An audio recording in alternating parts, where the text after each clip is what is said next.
Un mousqueton pour l'accrocher partout, étanche, compact, avec un bon son. Il y a juste le logo qui change. Et oui, c'est la nouvelle trousse Smart Myrtune H1. Et on va pas en tester qu'une, on va en tester deux. Tu verras à la fin de la vidéo qu'il y a une petite surprise et vous allez comprendre pourquoi il y en a deux. Donc on enlève le petit cache et à l'intérieur on a quoi? L'enceinte, la notice d'utilisation avec le guide de démarrage et enfin pour terminer, le câble USB type C vers USB type A. Bon ça va, il est pas long, pas court, mais on va dire qu'il est dans la taille moyenne.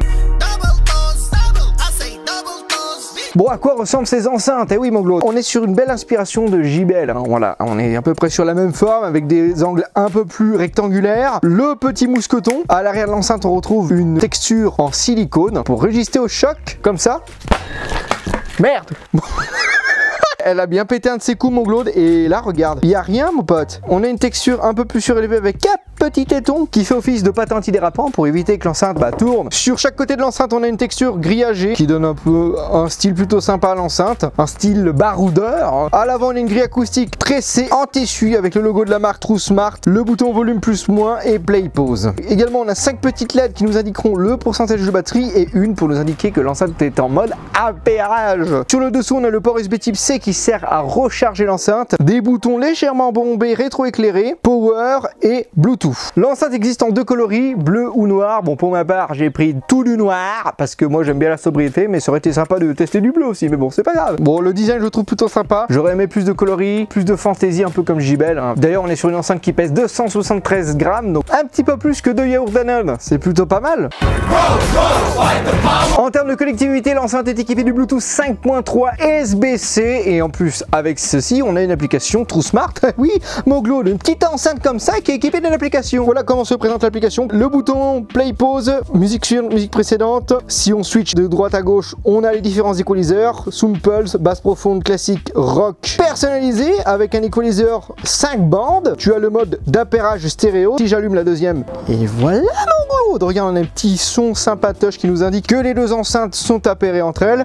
Ensuite, tu peux désactiver l'invite vocale et éteindre l'enceinte. Voilà, bref, une application plutôt simpliste, mais efficace.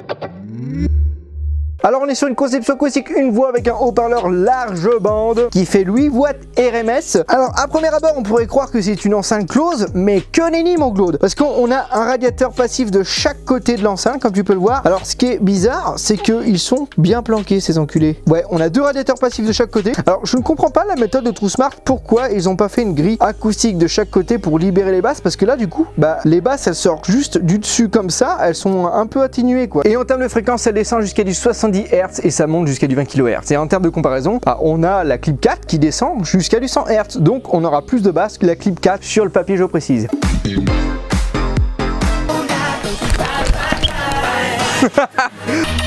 On va mettre le mode basse.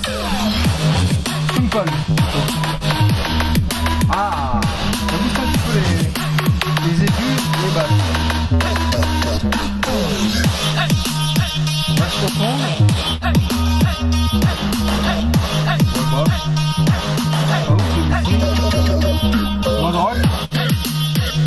Donc là on a un son un peu à la Bartal classique, et bon après personnalisé.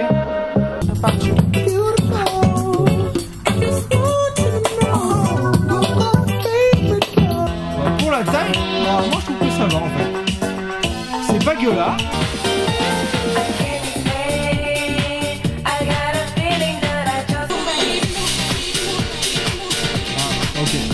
Ça manque un peu de précision au niveau du bas spectre sur cette musique là à 100% du volume.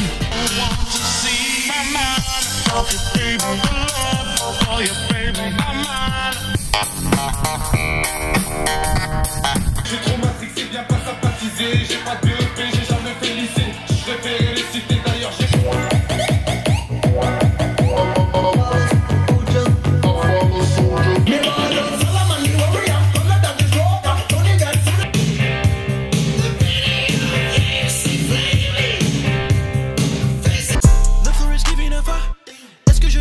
ma foi elle est plutôt pas mal. Pour 30 €, bah, on en a pour notre argent. On a des aigus plutôt corrects, des médiums présents, et en termes de basse ça va, c'est convenable. S'il y aurait une grille acoustique de chaque côté pour que les réalisateurs passifs puissent s'exprimer, il y aurait peut-être eu un peu plus de basse. Au niveau de l'équaliseur, bon, moi les équaliseurs prédéfinis je suis jamais trop fan, je trouve que le mode normal est sympa, voilà, on a un bon équilibre sonore. Par contre le mode Zoom Pulse j'aime pas trop, ça a tendance à trop monter les aigus et à trop monter les basses. Le mode rock, au niveau des médiums on n'a plus rien. En termes de volume sonore, t'attends pas à fissurer le crépi, mais c'est assez fort pour la taille de l'enceinte, et surtout qu'à volume maximal on n'aura pas un son criard, mais par contre on va perdre un petit peu en détail.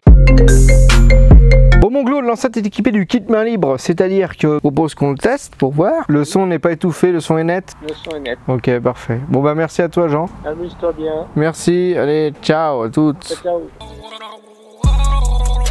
L'enceinte est certifiée IPX7, c'est-à-dire qu'elle résiste à l'immersion dans l'eau sous 1 mètre de profondeur pendant 30 minutes. Et bah écoute mon Claude. Voilà, bon bah elle a disparu dans l'eau dégueulasse.